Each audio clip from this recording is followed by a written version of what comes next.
Hello, everyone, and welcome, and thank you for taking the time to join us for this webinar, Why Most Thought Leadership Gets Ignored and What Actually Works. I'm Jim Kraus, and I'll be presenting today's session with my colleagues from KS&R, Kathleen McKnight, Mike Nash, and Lara Fakhoury. Please note one housekeeping item that all attendees are in view and listen-only mode, but we'll have a Q&A session at the end. If you'd like, you can ask a question. Just please use that Q&A box. You should see it at bottom of your screen.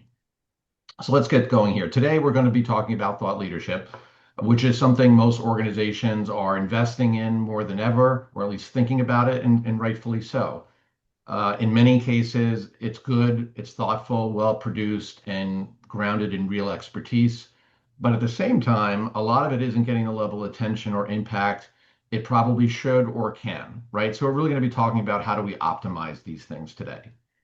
In other words, it's not always creating, thought leadership may not be creating the exact conversations and experiences with your brand in the way it has the potential to, or it may not be influencing buying decisions even in the way that you hope it to. So one of the big challenges is just the volume of data and content that we're exposed to daily, right? So I think we all realize how much we're inundated with information these days, but just a quick statistic to put this in perspective.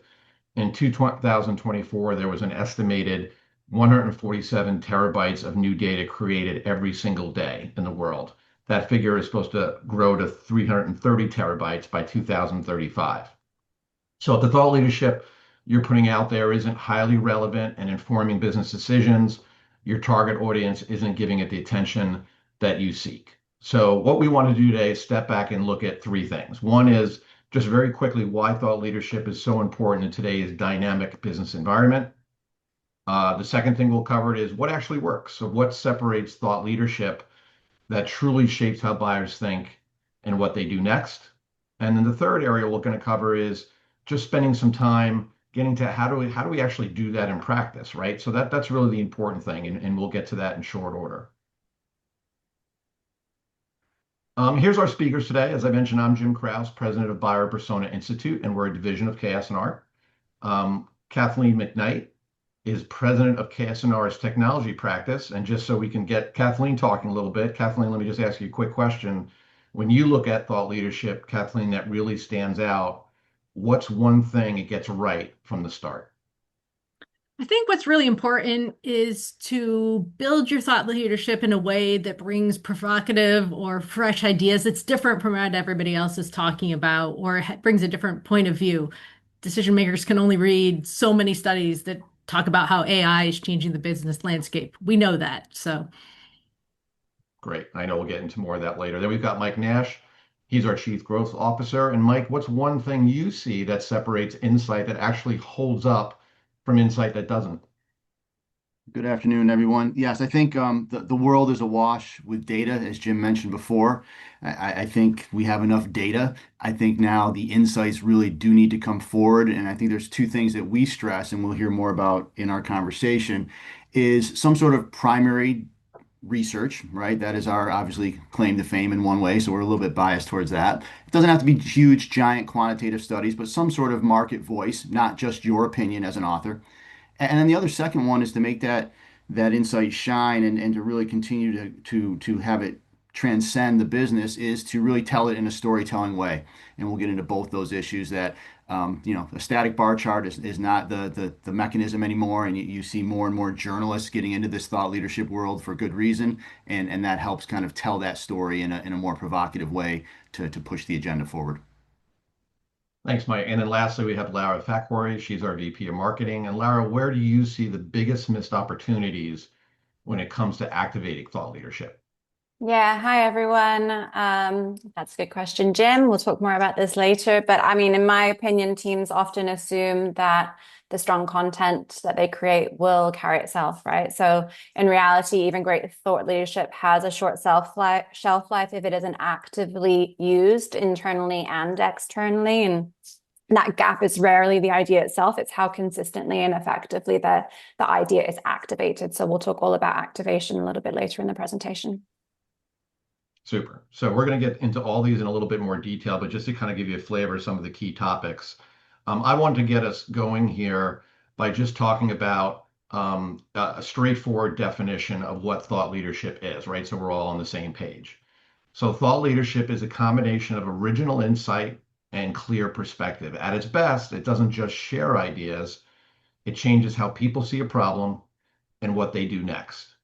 And very importantly, the reason to publish thought leadership that has this original insight and clear perspective on things is it really can position your organization as one of the most credible partners to solve it, right? If you're talking about it, if you're thinking about these things in creative ways, particularly in ways that are very helpful for your target audience, that positions you to have the conversations, experiences with your target audience and enabling them to really make business decisions that are really important. So those are all really good things. And there's all types of thought leadership. I wanted to provide an initial definition of it so we're kind of all on the same page.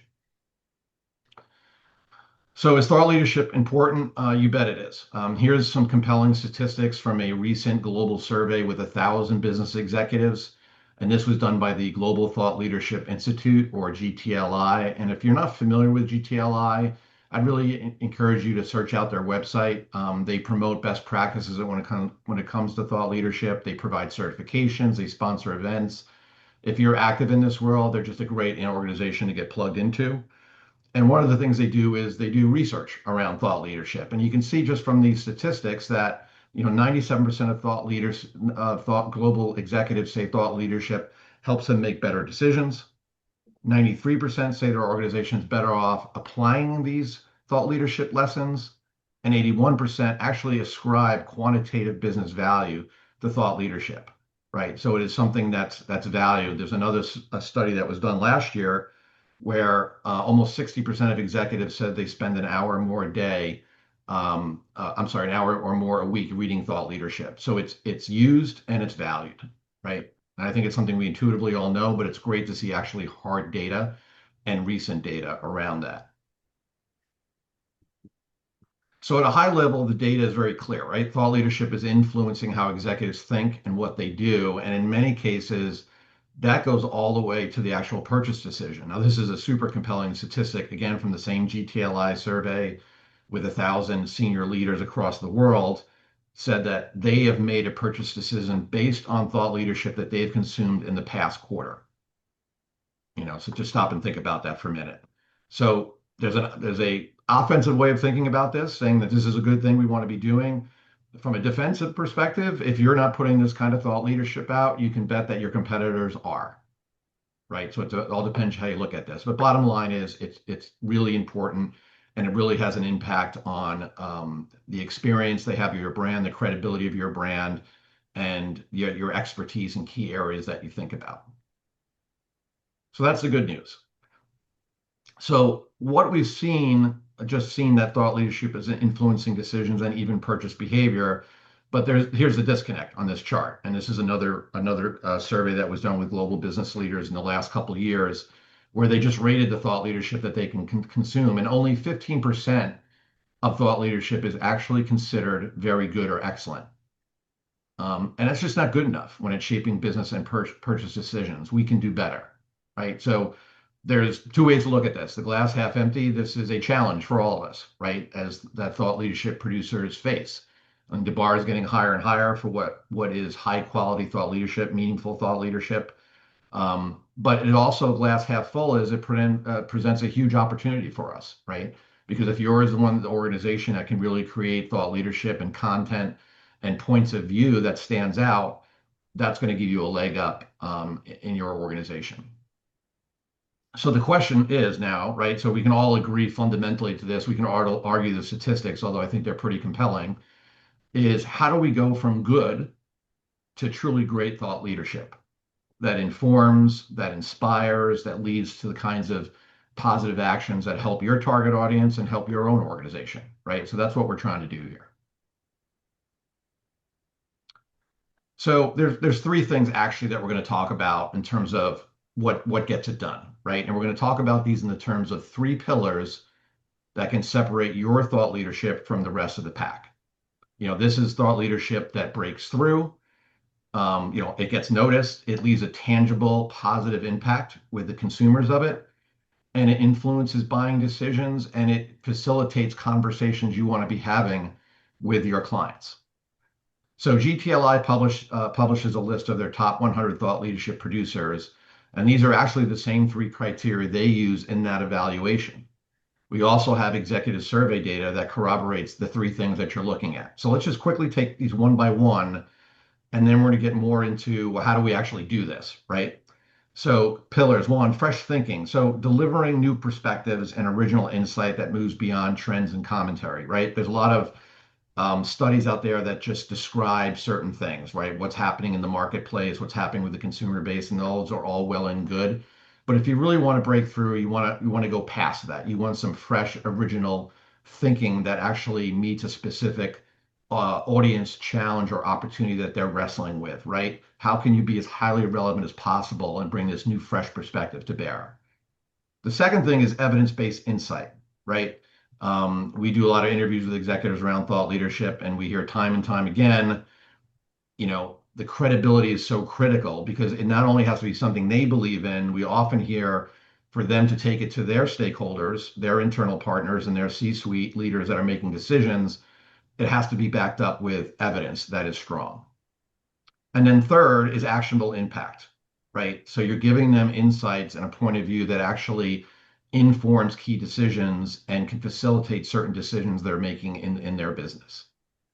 So the question now is, how do we stick the landing on each of these three pillars, right? That's the real question. These, I think conceptually, or these all make sense. I don't think anybody would really argue them too strongly.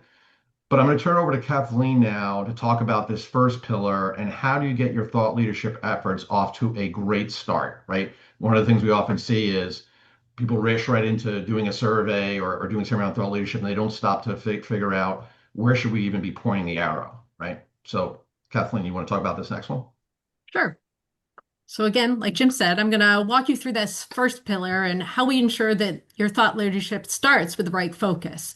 If you come in with just a high level intended topic like AI adoption or the future of XYZ industry, you can end up with outcomes that really fail to differentiate. So what we see is the most impactful thought leadership starts with a real point of customer friction. It focuses on the challenges and the pressures that your audience is trying to solve for. There's a few different steps that we like to take to ensure this right focus. So first, we assess the market landscape. So we use a mix of traditional and AI-enabled research by doing a market scan to cap. So we use this market scan to map some of the current narratives that are out there already in the marketplace, identify what the emerging themes are, and evaluate what are your competitors' storylines that are already out there so that you can find white space. So that's the areas where your organization has an opportunity to lead rather just contribute to the noise.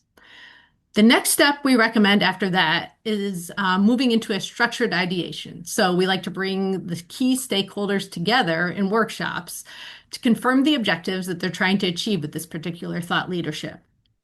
So in these workshops, we start by reviewing the market landscape that we created and then brainstorm around the key themes that are really worth exploring more from the particular point of view of our clients. This step helps move forward the thinking from just broad possibilities to really a clear shared direction of what is the POV that we want to put forward.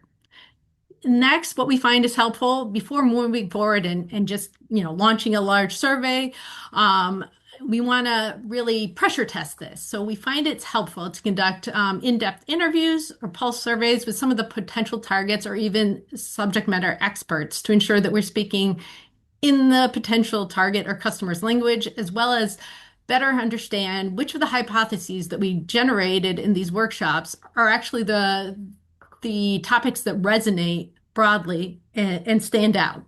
So we use this to better refine what feels new, what feels credible, and what kinds of data or examples are really going to help bring additional perspective and make it really compelling. So out of this, we typically end up with a curated list of strategic topics each with a clear thesis and a clear target audience and business value that we can easily align on to determine what to focus on and what will bring value going forward. So I'm going to turn it over next to Mike Nash to talk us about how we actually execute on this. Sure. Love that, Kathleen. I think friction is a key theme. I think in my younger days, we were always looking for consensus and trying to be safe.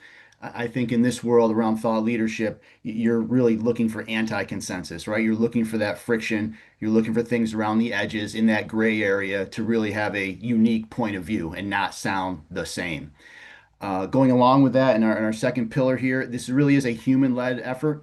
One of the things that we don't believe that AI can solve for is really doing this thought leadership work. By definition, if your sole thought leadership strategy is based around AI and AI prompts and searches, you are regressing to the mean and you're going back to that average and to that consensus, right? And I think, again, what makes things pop and what makes people download your articles and get eyeballs on your storyline and your point of view is being unique and differentiated. And we just don't see that happening in a fully AI assisted only world. So we do lead with the human. We do use AI to do some scaling and to sort of save some time here and there, but it's not a start process with AI. And I think that's a critical element. You can run things through some AI tools. It's certainly better than it was a year ago or 2 years ago, right? The AI slop is not quite as bad, although I would argue it still exists, and I'm sure many of our writers in the audience would claim that it still exists. But I don't think you can get to the original content and the original output in just an AI world. The things around along the bottom of this chart are really where, again, KS&R has kind of been born and bred and dealing with. It's the core research 101 activities, right? Access to key audiences. Doesn't always have to be big. We mentioned scale here, and you do want a sizable number. It does help to get eyeballs in certain audiences or certain markets. A lot of the places where we do thought leadership, though, they are niche markets by definition, and you can't get thousands of decision makers in certain categories, and that's okay. But I do think you want that voice of the market, and you want to be able to access them in a fairly rapid way.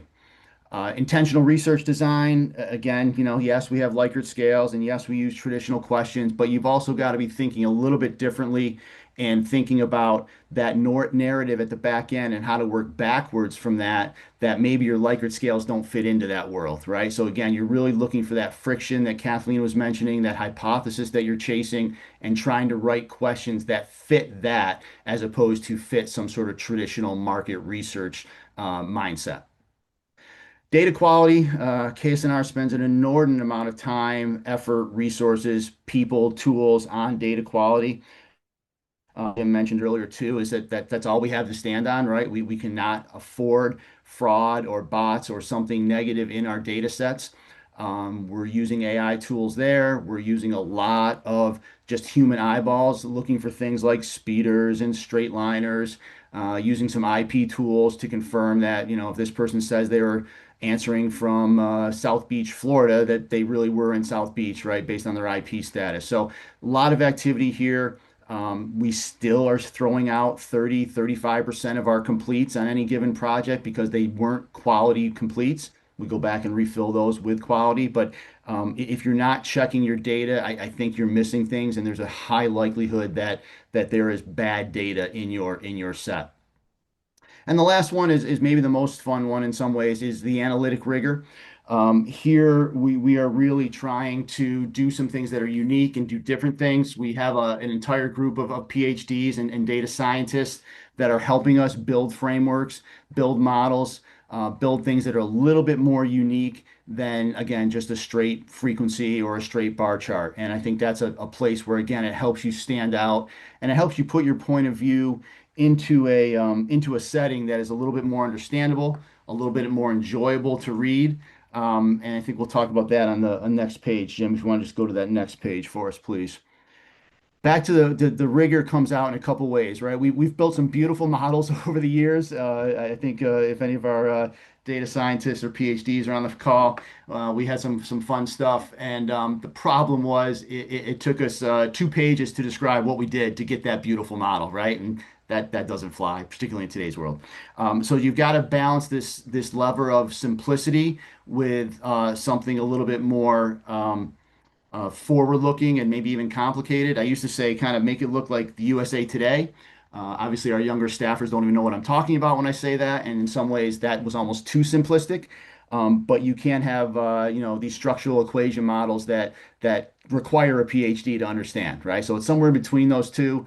We, like many of you that are on the call, as inspiration sources, some of our friends at Deloitte or McKinsey or IBM and other places put out a lot of great visuals. We look at the New York Times a lot just for inspiration and ideas and ways to show data in a little bit of a unique way. Indices right now are very hot. We've got a lot of our cybersecurity clients that are looking for indices that they can track over time and show kind of a movement of up or down. 2x2 matrices. A lot of our clients are in the consulting space, and you sort of can't work with a consulting firm without doing a 2x2 matrix at some form or another. So those are very hot at the moment.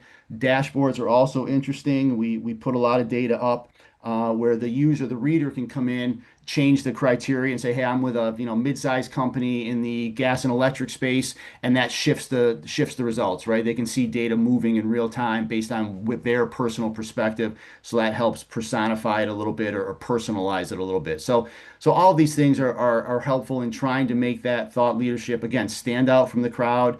We've highlighted the words intuitive, memorable, easy for the market to act on. And that's really what we're striving for. We're striving for action, even all the way back to Jim's definition of what thought leadership is. It's action for us, right? This is not something you put on a shelf. This is something that you use to drive activity and drive motion forward. Lara, you want to tell us a little bit more about how to drive that motion and sort of activate some of these results? Sure. So a big gap that we see in thought leadership shows up in what happens next, right? After everything that Kathleen and Mike just talked about. So most teams treat thought leadership like a finish line. The report gets published, maybe there's a webinar, a few posts go out, and then it just sits. As it says on this slide here, the challenge is that insight alone does not necessarily move markets. Activation does.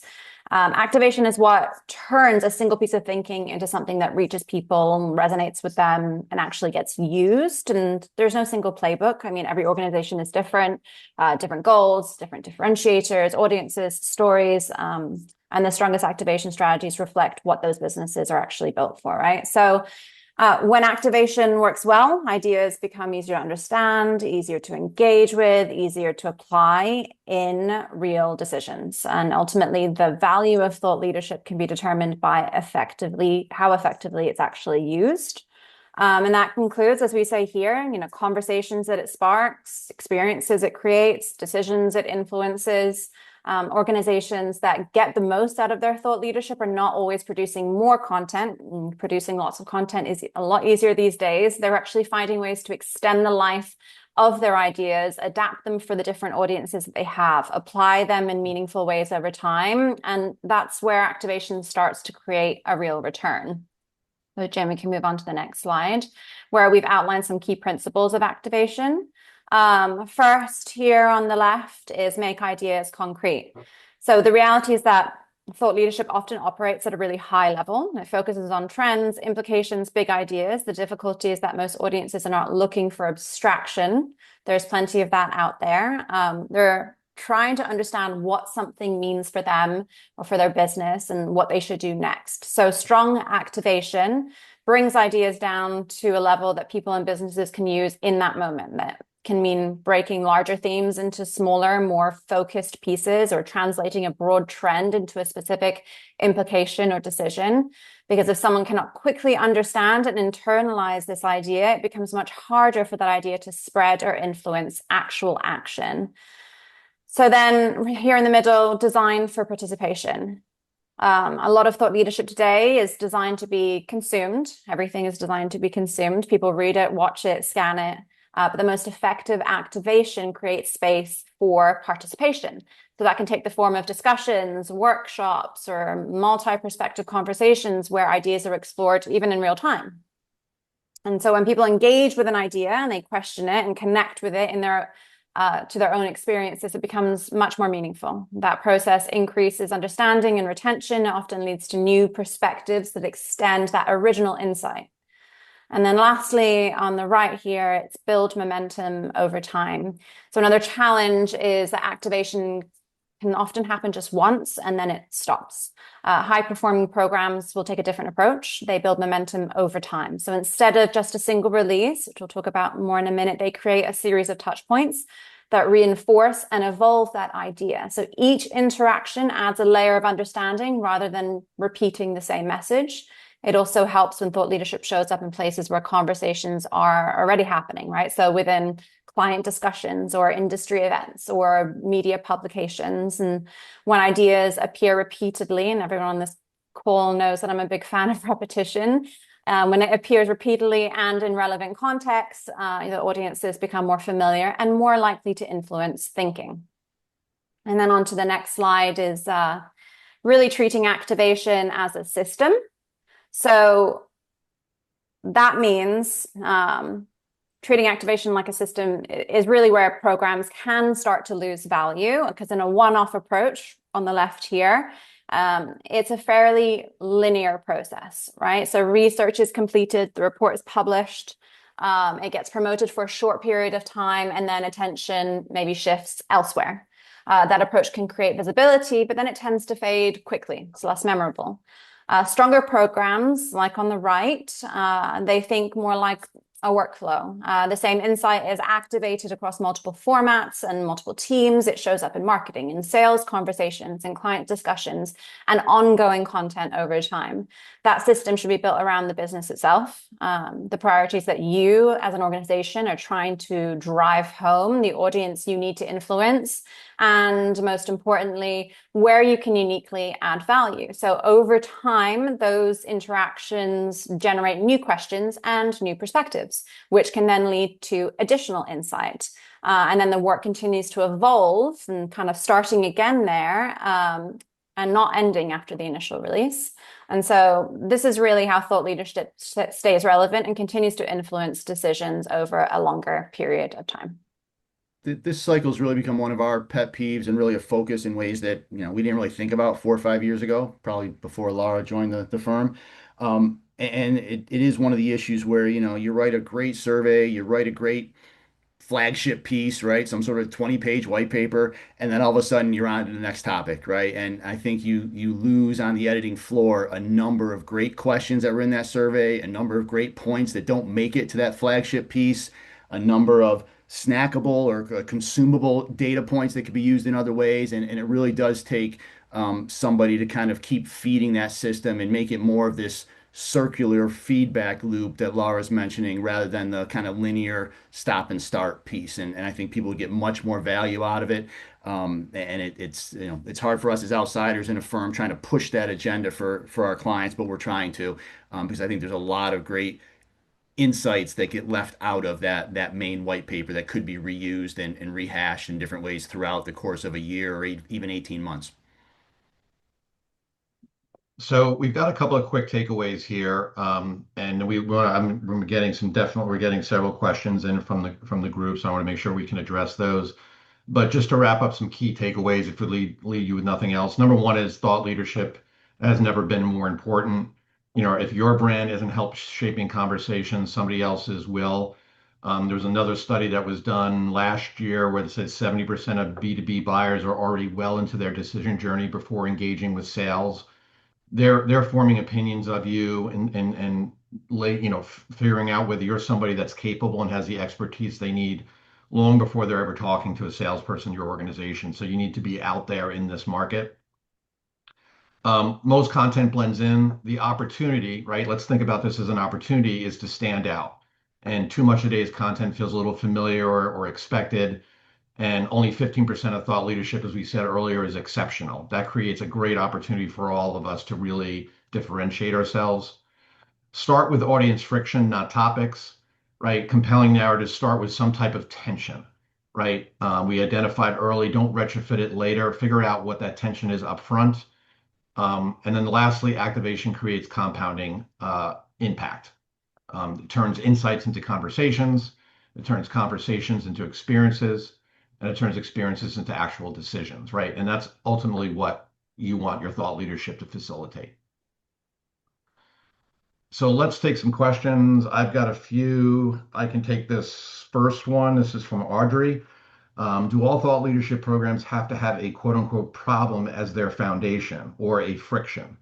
Yeah, it's a good question. I think another way to think about it is when we say problem or friction, it doesn't necessarily have to be something negative, right? Another way to think about it is how can you be useful to your target audience? I'll give you one great example without naming the client or the specific study, but essentially they found out their target audience and one of the key executive roles that they were targeting was having a hard time convincing senior leadership that they needed certain types of resources for certain types of activities in their organization. We found that out doing some of that early work that we talked about initially, finding the right focus, and we're able to collect data that provided real hard metrics about what other companies are doing in terms of combating or addressing this particular problem that they were having. What that provided the target audience is credible data that they could use with their senior level decision makers to get them over that hump, right? So it would help them make the argument that these are investments their organization need to make. Was there a tension there? Yeah, absolutely. But more than anything, the data was incredibly useful to them, right? Now all of a sudden, when you're useful to somebody, think about it, right? You gravitate towards people you're useful towards. You're going to keep going back to them again and again.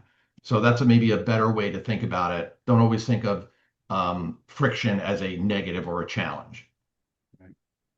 That's right. I'll let somebody Jim, else take this one. there's a Is there couple any? questions. I'm There's a sorry. couple questions in that regard, and I think that's right.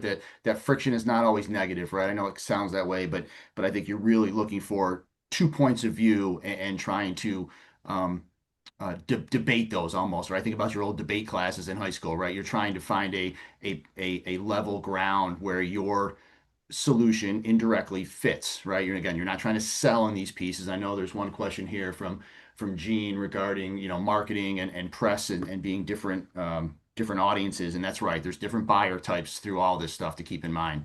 The way we've typically handled that is to have either different chapters or different elements or modules of the paper that can speak more clearly or more directly to those different audiences. And I know you don't want to, we try not to sell it all in our thought leadership. I think you're selling indirectly by sort of staking that high ground or whatever point you're trying to prove indirectly shows that your brand has a voice and a point of view in that regard, which will bring traffic. But yes, we do not believe that thought leadership is the place for your sales pitch or your marketing pitch. That's for a brochure or a sales playbook or something different. You can use the data sources in both places, but it's definitely a different tone and a different storyline and narrative. And you Yeah. probably can't use the same one for both audiences. Go ahead, Laura. Yeah, I just think on that question about press dismissing reports that are too heavily focused on, a specific,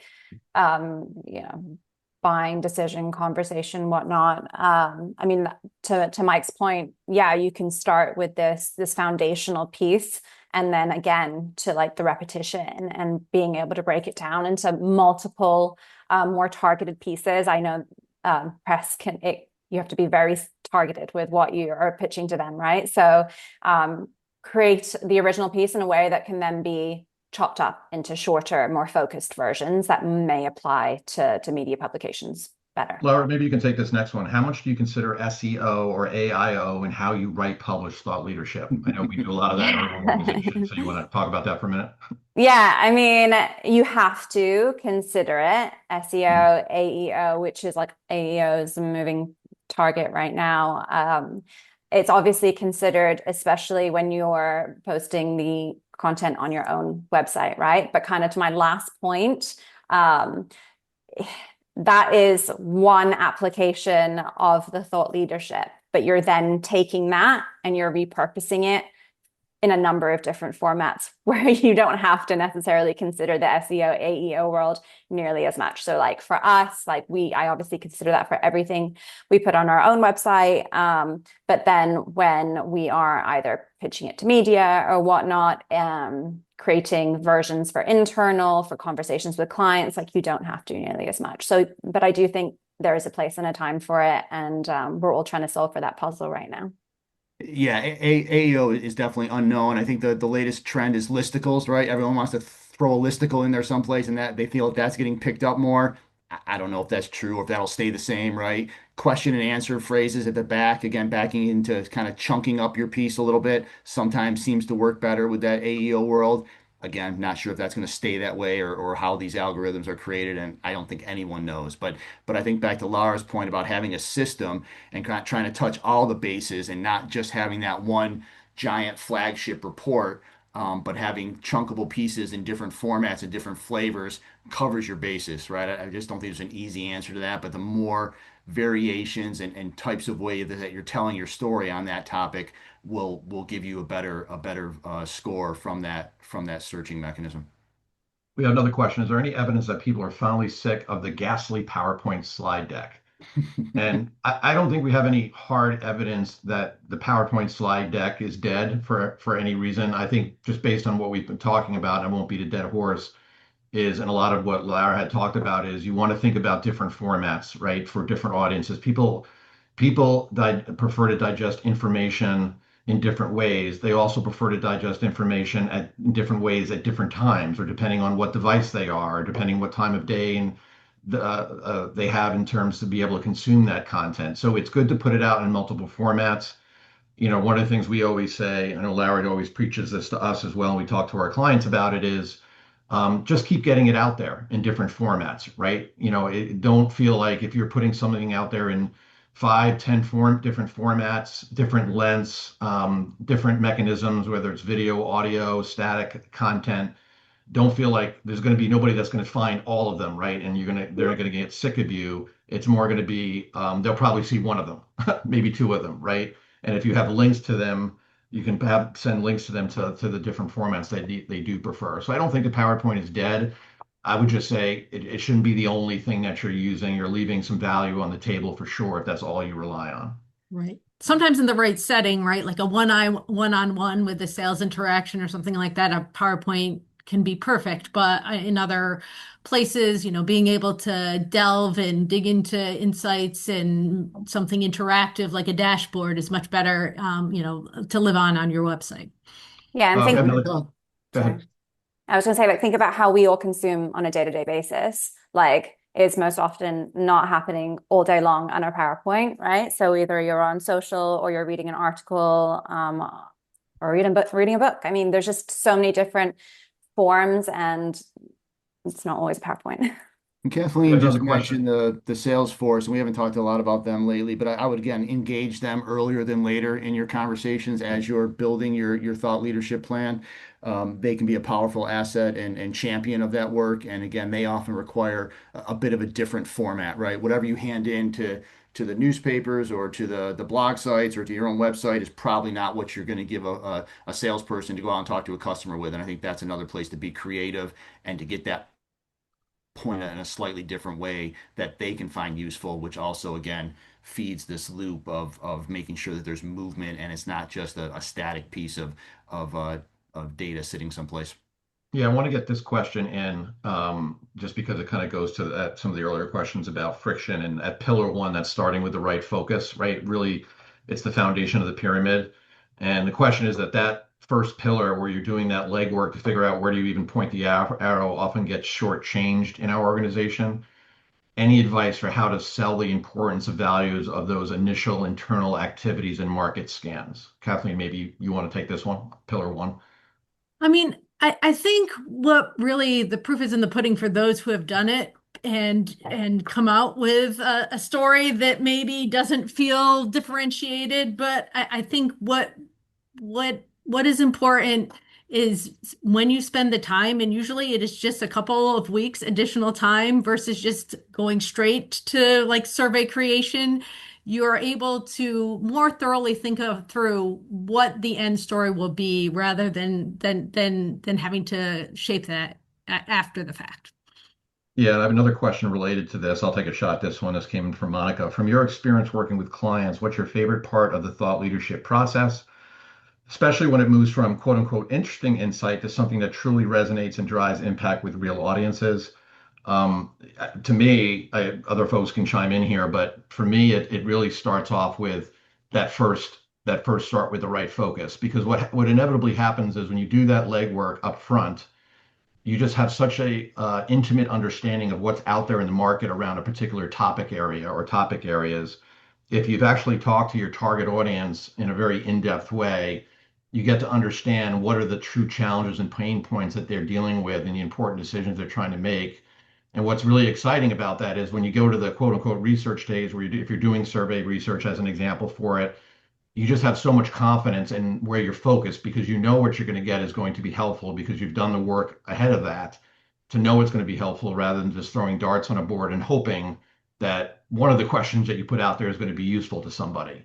I would say the other part that's really enjoyable is coming up with creative ways to look at the data, right? So it's and it doesn't have to be super provocative ways. We've seen just doing a 2 by 2 matrix, for example, is a very useful way to look at data that's a little different than running a frequency or showing a bar chart, right? Or start showing maturity tables, or we love gap analysis, those kinds of things that just resonate with buyers.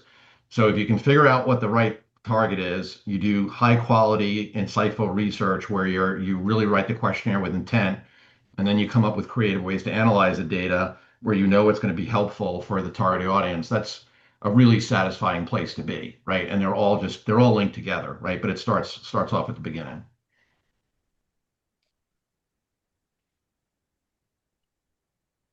Got another question here. Oh, this is from Emily. Where can synthetic data play a role in all of this, if at all? Right. Okay. So I'll take a shot at this one. So, $100,000 question, right? There's so much going on right now with digital twins, synthetic personas, et cetera, et cetera. We're hopeful that it can play a role, right? We're doing a ton of work here at KS&R as an example. I know a lot of other firms are as well, where we're trying to figure out how far can we go with this stuff, right? So as an example, if you're doing survey research, is there a way to do less completes and use data twins or synthetic personas to help finish off your data collection and maybe get it done cheaper, maybe not. Hopefully, at least get it done faster. And we're running a lot of tests. We actually have one of our people in our data sciences is presenting at Sawtooth next week on some validation tests we're doing. So long story short, I would say it's something we want to continue to explore this year. I think we want to do pilots as much as we can. I think what we're seeing so far is that for certain specific subsets of questions, we might be able to get away with using that kind of data. But once you get farther out, the further you get away from the core, some of the data gets really shaky. The other sticky wicket with thought leadership research is if you're putting in methodology, which we know executives want to see, they want to have transparency on what they're looking at. You need to be thinking about whether you want to talking about that you're using synthetic data rather than actually talking to live human beings when they're already trying to make sure that what you're putting out is credible. So that's kind of a long-winded answer, but yeah, we're looking at it like everybody else is, but there's a lot more work to do. And we also have to think about its applicability in a thought leadership context in terms of data collection. I think that's all the questions we have and all the time we have. There was a couple of questions asking for examples, et cetera. So for those that ask for those examples, yes, we can send you when you sign up. We do have your email, so we can send you an example if you want one. We'd be happy to do that. And if anybody has any other questions afterwards, feel free to get in touch with any one of the four of us, and we'd be happy to get back with you. And we love this stuff, so happy just to talk about it with you. It's a pretty satisfying feeling when you do put out thought leadership with the right activation strategy that really makes an impact with your audience. It's pretty satisfying for everybody, including us. So we thank you for your time, and we hope you got value out of today's session. Thanks, everyone.